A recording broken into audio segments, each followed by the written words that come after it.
Tingnan niyo yung nagbabagahe. Siya na yung nakasakay sa bagahe. Ayun o.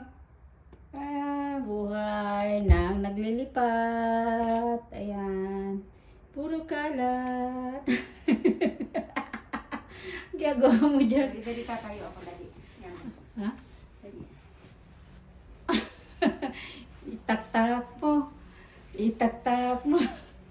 Itak-itak. Itak-tak mo. Mabuang na. Ayan na guys, malinis na yung CR at saka yung ano niya, ofuro. Tapos, ayan. Kunti na lang. O, diba? O. Lini. Ito malinis na dito. Ayan. Clean as sugar na lang. Kunti na lang. Malinis na rin ang veranda. Ayan.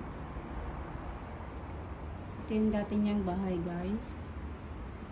So, bago ka aalis, kailangan linisin mo lahat.